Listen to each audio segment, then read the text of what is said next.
Good morning. This is Jason Dean coming live at you again for another edition of Film Fanatic. It is Tuesday at about 8:30. Hope everyone's doing good. It is another overcasty day here in Midcoast, Maine. It rained like crazy last night. Pretty crazy, pretty wild. Uh, just pretty nuts. So yeah, I Mondays now are very different for me. I used to play in a band recently who um,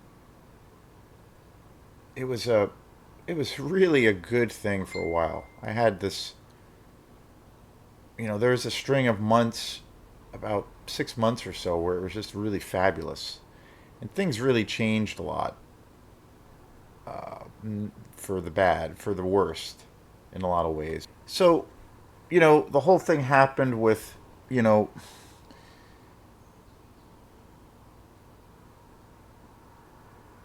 personality conflicts, basically. Like it's it's a tricky thing.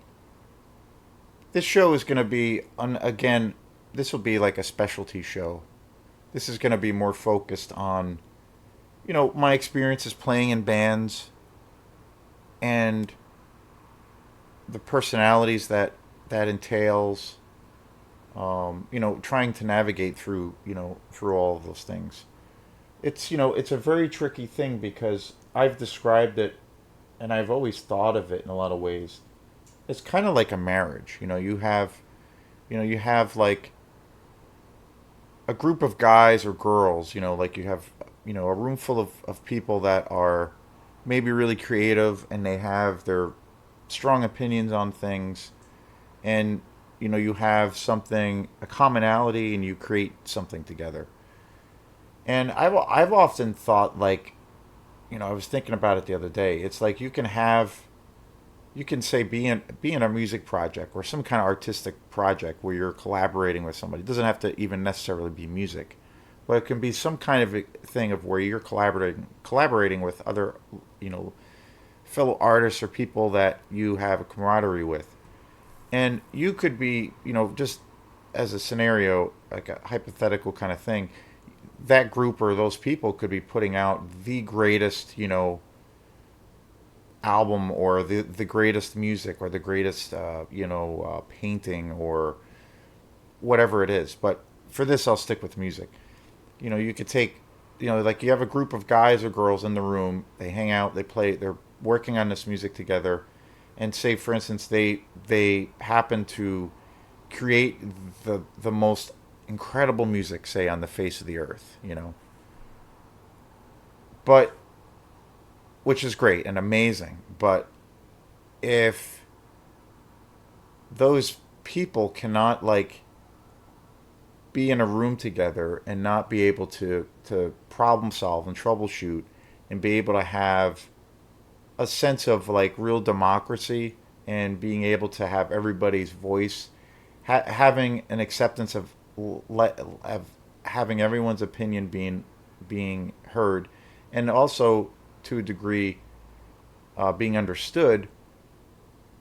Um, there's if that's not in play, then that project or that group is not going to last. I often think that the main thing is if you can have a commonality and you have something in common through what you all love and what fires you up, but then there's if there's a sense of like democracy and and being respectful and being very open to various opinions, and also if troubles arise, come up conflicts, having all of those attributes, you can work through those things, and you can learn through some form of understanding.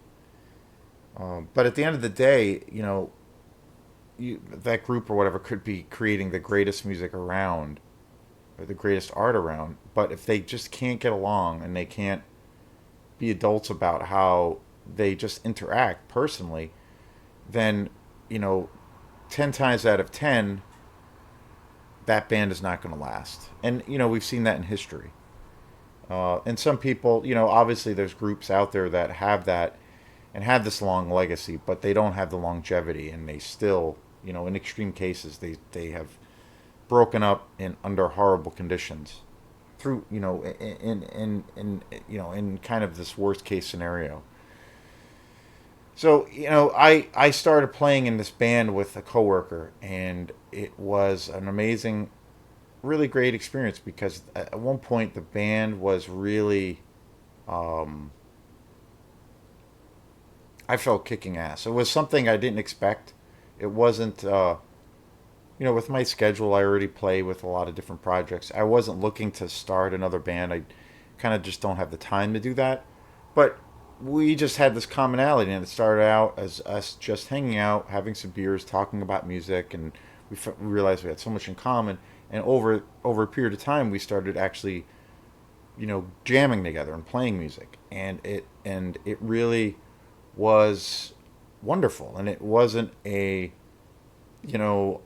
prescribed thing. It wasn't like we set out to start a band. It just kind of happened over time, and then over like a period of about 4 or 5 months, we realized, wow, like this is a band. We suddenly had all of this material. One of the guys in the band had a really great talent, or has a really great talent for writing original material, really good stuff, and I was really excited about it. And we all had a good kind of cool rapport, and they're very cool people. Um, and we just kind of hit it off, and I really liked them. I really really liked them. I thought they were super cool people, really interesting, really smart, really intelligent. Real eclectic taste, real open to music and different things. So it was great. It was like a match made in heaven to a degree. And so we realized, wow, we have this project. We have this project that's evolved to now it's like a band, a regular band. And it was really exciting because I felt like the music, there was something really special about it. I think it had, you know, um, a unique voice to it, and it was different, and it was all original. And we had a lot of material at one point, and so we decided at that point to like, okay, let's try to make a real go of it. Like maybe let's try playing some shows. Let's like play some gigs, and maybe do some recording and put ourselves out there as like a regular band. And we decided to try to take that next step. And at the time, the guitar player was a trio: bass, drums, and guitar. The main person who was writing, and I'm not going to drop any names. I'm not going to name people. I'm not even going to name the band because I don't really want to do that. But people who know me personally will know who it is, and that's enough. So, but I'm not going to get into actual name dropping or any of that kind of shit. So, but anyway, so the main person who was the writer of the band, when we first started playing, he had this little amp. He had this little tiny amp with a like kind of an acoustic electric guitar, and it had this really great sound. But it was pretty low-fi, but it had this really great sound. So when we came to this realization that we were in this band, that we had suddenly had this band, we were he decided at that point to he wanted to get a better amp. He wanted to get a bigger amp. And I really liked the amp that he used. It was like perfect for what it was. Like it was folky. It had this real folky vibe. The music also had a real punk rock kind of aesthetic to it. Had this surf rock kind of vibe to it. There was a lot of improv also, kind of edgy, experimental kind of kind of an element going on. Just great. All the kind of music, all the kinds of things that I love about music. And so he decided to upgrade, and he got this new amp. And it was right then and there that I noticed things changed. I know when a person acquires new equipment, you have to kind of figure it out, and it takes a while. And sometimes it's hard. It's a hard adjustment. Sometimes right away it's great. But I noticed right away when we started playing, suddenly the guitar was like so loud. Like he would turn the amp on, this newer amp, and he had just gotten it, But he would turn the amp on and it would be just so loud, like painful. I felt like blood was going to flow out of my ears. And, kind of, I didn't say anything to him. We kind of let it go, whatever. And I figure it's just because he's got this new amp. He's trying to figure it out, those kinds of things. So it is what it was. It was what it was. So, and then, I don't know, around that time, a couple of weeks went by or so. And suddenly, um, they had asked me about going. They have a couple of friends that are painters and artists. They are as well. He is, or he is also a very great painter. Um, but he had they had both asked me about going to some. There was this art show coming up, and they were seeing if I wanted to go, and I was like, yeah, that sounds cool. Like that would be fun, and it was going to be this art show, and there was a woman who was involved in it who directed movies, and she was going to be showing her shorts there, and I was like, oh, awesome, and because I'm a huge movie fan, I was like, totally, and they said, oh, she's into horror movies. I was like, oh, wow, awesome. So I was like, yeah, we're gonna just do that. We usually uh, every Monday we would practice, so we were gonna go to down to Rockland to go to this art event. And I was like, this will be fun, and but then 2 days later, they said, well, what do you guys think about if we played there? They apparently what had happened was her friend had heard the band, heard our band, and was like, you guys are really good. Would you guys want to play at it?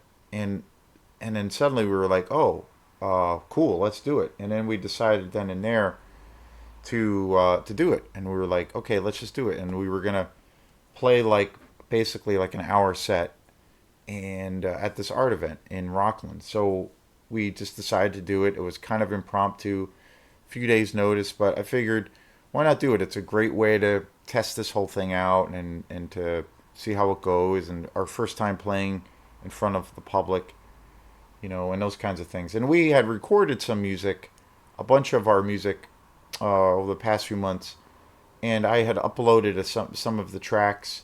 They had really uploaded most of the tunes. They were all of these songs were recorded on this iPhone, but for various reasons, I felt like the recordings actually came out pretty good.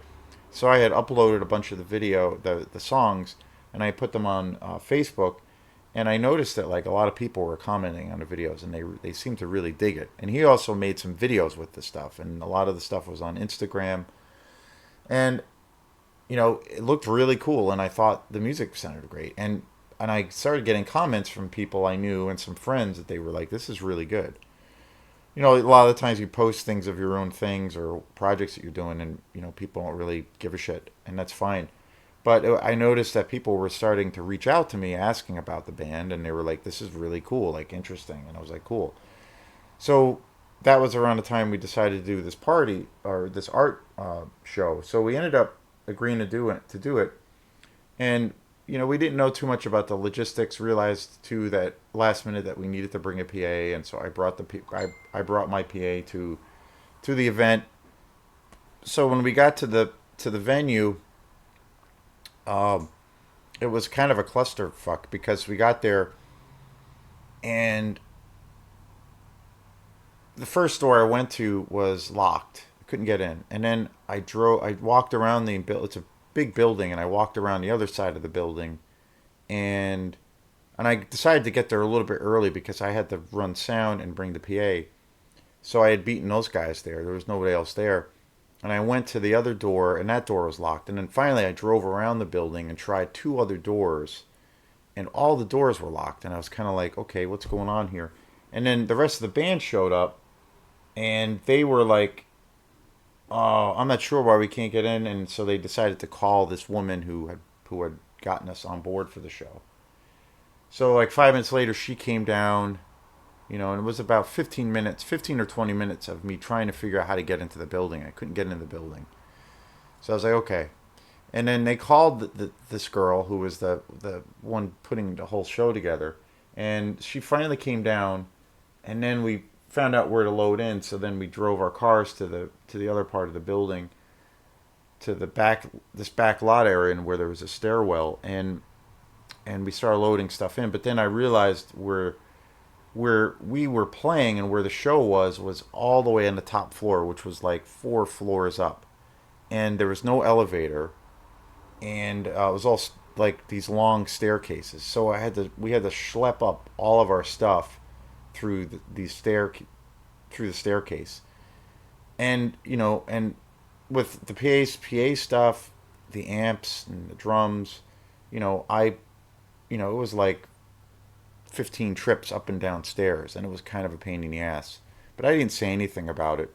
It was a pain in the ass, and we finally got everything loaded in, and walked all the way up to the top of the building, lugging the PA, the speakers, all this shit, and then we got into the theater itself because it was in this theater. We got to the stage, and then some of the other people were there, the artists and stuff, and we were getting stuff set up, and we were talking to them about setting up our stuff, and we were going to do it in the logistics. And so we started setting things up, and but on stage it was all black. There was no lights. So I was like, I asked somebody, "Do you guys have any lights and that we can just turn on so we can see what we're doing?" And nobody there knew where the lights were. So literally, we were like sitting in this room where it was like pitch black with all this equipment just everywhere, and nobody knew how to turn the lights on. And then the other thing that started to be really annoying was that they weren't very helpful, and they weren't like, "Oh, we'll try to figure this out." They were basically like, "Oh, we don't know where the lights are. You guys have to figure it out." And they kind of walked away from us. And I was just kind of like, "What? Okay, that's not really nice." And so I was like, "Okay, whatever." And then we grabbed this one of the people who was performing was doing this dance, choreographed dance, kind of art piece. And so she had these lamps that she was using. So we decided to take a couple of these lamps and use that to set up. And we set up our stuff. And then we put the lamps back. And then the woman came up to us who was doing this performance before us. And she like kind of got on our case about we were setting up and that we needed to move further back because we're the band was setting up and we were not fully set up, but we were pretty much done. She's like, "Well, that's kind of like encroaching on my habitat. It's like, that doesn't fit my aesthetic of my performance. So you guys need to move back." And it was like, she wasn't very nice about it. She was kind of a pain in the ass, but again, didn't say anything. I was like, "Okay, fine." And we moved our stuff a little bit back, and again, we were in the black. There was no light. Nobody was helping us set up to try to turn the light on or figure it out. So we set up our stuff eventually, and then 10 minutes or 20 minutes later, the show started. And then this woman came out and did this kind of modern day interpretive dance kind of thing. And I think I have a pretty big open mind to music and film and art and all kinds of things, things that are considered to be fringe and things that are considered to be kind of like, way out there.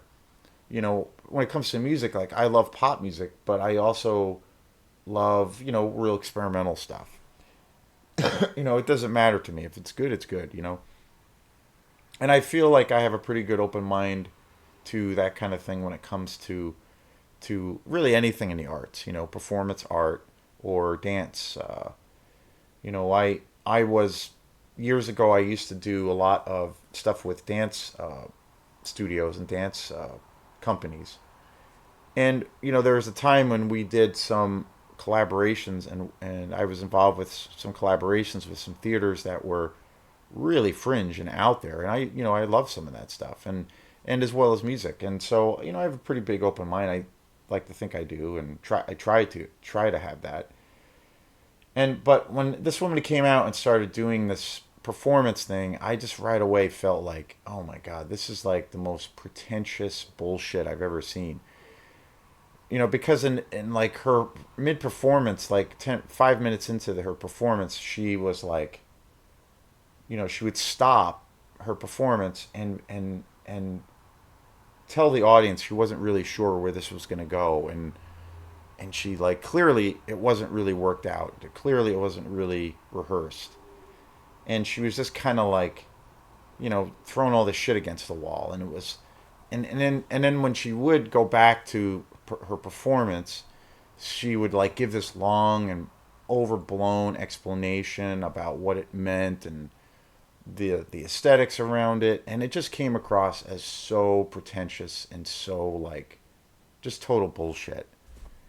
And I was just like, whatever, there's that whole debate and concept about what is art, right? And that is an age old question. It's a real it's an important question, but also I think the main thing, it's hard to answer that question to a degree because it is based on an individual opinion or your experience with that art. So everyone gets a different experience, in regards to their relation to that art. Whether it moves them or resonates with them, whether it's through literature or some kind of performance. And but and there's always been that kind of thing of like, well, say like music that is really say avant-garde or foreign, and it comes across to say certain people as being totally random and just chaotic, and there's no order to it. And then the same thing, say, for like painters. There's certain painters out there, when you initially see their work, you think it's just, a 5 year old, taking a paintbrush and throwing paint against the canvas and calling it art. But the thing that I find is that, obviously, if you know a little bit about art and art history, that helps. And if you know a little bit about music and music history, it helps. But at the end of the day, it's not, I don't think it's an academic thing. It's not an intellectual thing. I think if it, whatever it is, or that's being presented to you, it's going to really, really resonate with that person in some way, or it's not going to at all. And that's not um, a collective thing. It's based on kind of the individual. But for the most part, a lot of people inside, but mostly on the outside, when they see art that is, definitely not conventional, they they assume, oh, it's just, it's all bullshit, and there's no like rhyme or reason to it, because at face value they might have a prejudice against it, but they just don't understand it. It might be too foreign for them, and in some ways that person could be correct, but again, it's subjective. And so, but for me, I always find, for me, and again, it's just my opinion, but my own definition of it, of what makes art, is like, well, like for instance, two examples I can think of. There's a band that I really love called DNA, and DNA was a band that was in New York in the '70s. That was part of this movement in New York that was called the No Wave movement. And basically, it was, it kind of sprung out of the punk rock movement. But their music is very harsh, very, very hard to. It's very disorienting, and it's very intense, and it's very chaotic, at least your first reaction to it. And it seems, at least my first reaction to it was that it was very chaotic, and kind of random. Another artist that I can think of, who is a newer artist who I really love, very much related to DNA's work, but kind of a continuation of it. There is this artist called Pharmacon, who is an electronica industrial artist, who is a one woman show. Her music has very much that same kind of thing to it. And then, say, in the art world, um, you know, I don't know, I'll name like two people, like say Jackson Pollock or Rothko, where, initially it looks like it's just random things being thrown on a canvas. There is no like method to it. It's just chaos, and that initially somebody maybe from the outside who might not be open minded to it, they just think it's totally random and there's no order to it. But what I found was when I first discovered DNA, I liked their music, but I realized it was really intense, and I didn't know if I could like. I might have to be in a certain mood to listen to it, kind of a thing. I remember reading some interviews with the members of that band, and I was floored by how they were saying and how all of the music that they were creating was so heavily orchestrated and so heavily conceived. There actually was no improv in any of the music that they were creating, and it was really, really. There was this high level of discipline and rehearsal put into their music. I got to see Pharmacon a few years ago, and I talked with her about her music, and she had that same thing. She's like, "There's no improvised moments at all in the music. It's incredibly rehearsed. It's incredibly fine tuned to a degree of where, it's everything is premeditated, and there's a lot of work. There's hours and hours of work put into this music." And in the same thing, say with the art world, where Rothko or Pollock, if you see like the method of what they used, again, hours and hours and hours of various techniques that they developed and discipline and developing a concept, you know, hours and hours. So it wasn't just random. It's very much a premeditated thing where they put in, an ungodly amount of time and hours creating this thing. So, and again, when I came to this realization years ago about those kinds of things, I realized, well, it's not really a case of if you like it or not, you know. But I think when you come across art, even if it's something it might not be your cup of tea, when you realize or come to the idea that there were, 2,000 hours put into this, to their craft, to me, automatically, even if it's something I don't really like, it commands respect. So I always feel, for me personally, that is what art is. Art is like, when you have an artist or artists in various mediums where they're taking something, a piece of work, and there is a heavy level of discipline to it. There's lots of technique. There is, 1,000 hours put into it. To me, that's what art is. Um, I don't think it's something that is purely random. And I think there's always a discipline behind it, true art. And for me, that's how I look at art in the art world. And when I went to when we did the show, the art and the things that I got from these people and from kind of talking to them was that that wasn't really the case, and it was really pretentious, and it was all this kind of bullshit. So it was weird. So and then it came time for us to play after they had this performance, and then they had this open gallery, and there were people milling around, walking around, and checking out the gallery. It was time for us to do our show, and we were gonna do the band was gonna do like a little sound check before we started. So we turned everything on, and the guitar player, like I said, he had just gotten this new amp, and it was we were having lots of problems with the volume. He turned his amp on, and it was literally fucking turned up all the way. And I remember there were people in the theater kind of hanging out.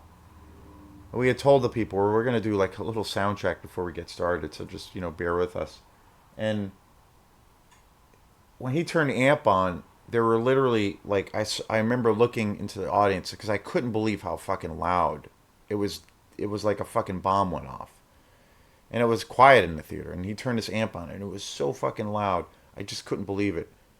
And I literally looked over at the audience at the same time, and there was like 5 or 6 people that literally jumped out of their fucking seat and ran out of the theater. Like literally ran out of the fucking theater and sat like outside. I couldn't, And at the same time, when this amp was turned on, and it was so fucking loud, he didn't do anything to really just turn it down. Like I was just like, what the fuck is my first reaction? Again, I didn't say anything. I should have said something, but I was like, I did say something like, dude, you got to turn this thing down. I didn't curse at him or anything, but I was like, dude, what the hell's going on? You got to turn this amp down. But he didn't turn the amp down. He thought like it was weird how he reacted. He thought it was cool that he did that. And my first reaction was just like, and then eventually he turned the fucking amp down. But initially I was just like, what the hell's wrong with this guy? This guy's a dick. And we hadn't even started yet. And it was like, what's this guy's deal? Like, why did he do that? Like, there was no need for that. And I was like, my first reaction was like, this guy was a dick. Like, what a dick move to do. Or this guy is a dick. And I'm like, so then we ended up starting our set. And after that chaos happened, a couple minutes later, we started playing. And the room that we played in has like some of the worst imaginable acoustics that you can think of. Like it's literally a fucking echo chamber. You can't hear anything. Like every time there's any sound that comes out just gets, magnified 10 times and you can't hear anything. And we were set up on the stage and we were set up kind of too far apart. We were set up far apart from each other. Usually when we rehearse, we're pretty close to each other. But we were all set up far away for some reason, and the fucking sound was bouncing everywhere, and you couldn't hear anything. And it was hard. We got through it, and we played. But it wasn't a lot of fun, and it was so hard to hear what the hell was happening. And I think it was too loud, and it was totally chaotic. And we played for like 45 minutes like that, and it was okay. We got done, and, some people that were there seemed to kind of like it. I knew other people that were there that left. So I don't know. It was weird. And then we got done and we started unpacking, and I was a little bit aggravated that nobody really helped unpack anything. Those guys just kind of hung out and started to just drink. And they were drinking when we first got there. They drank a lot they were pounding beers, and I wasn't drinking. And after we got done, they didn't do anything to kind of help break anything down. And I was like, okay, whatever. And then just made I was hoping that they would because of the scenario with the stairs, and it was because it was a super pain in the ass. So then I ended up packing up and I hung out for a few minutes and then I left, but I was in a bad mood because I was like, this show was kind of a disaster. All of these people were just not none of the people there that were running the show I felt were very nice. They were not helpful. I thought they were all like kind of full of shit, really pretentious pricks. It was yeah, it was just it was lame. And I thought I didn't think we sounded very good. I thought it was a chaotic, just totally chaotic evening. So I packed up my stuff and I left. And then the next day I woke up and a few days before that I was so excited about the band. I was so excited and I was like, yes, I want to make this band happen. And then after that I was just like, why am I doing this? I woke up the next day just not into the band at all. It was really weird. I had lost all of my spunk around it. And so, you know, and then we got together a few other times and we started rehearsing, and it was still the same thing where suddenly the band was like playing way too fucking loud because of the amp, and it became this thing. And finally finally said some more things about that, and it never seemed to really help, and nothing was ever listened to. And so it was, it was pretty stressful. And we had this opportunity to play this show over, a couple weeks after that. We had this opportunity to play a gig. And I said, well, I think I can do it, but let me check. And then I got back to them and I realized I already had another gig booked. And when I told them that, I couldn't do this gig because I already had a date booked, they got super pissed off at me. Super pissed. And they were saying, they basically even went to this extreme like thing of where I should quit, basically cancel this gig that I already had that was booked previously and go play with them. And I'm like, what is wrong with you guys? Like, are you seriously asking me that? And are you seriously this pissed off because I have a date already? Like, what the fuck is wrong with you? And it went on, and it got ugly. And during this whole time, I got this feeling from them that they were, although very very cool people, I felt that they were also um, massive fucking egoists when it came to their project or to their band. They just thought they were the best thing since sliced bread. And again, the other thing that is interesting that I think I have a little bit of a different opinion on, but and I, when people say, people who have egos, for instance, people who have egos or people who have an ego that's so big it can fill a room, and that when you try to work with people who have that kind of an ego, or just be around them, it's impossible because it's all about them, and you can't, you just, it's impossible to deal with.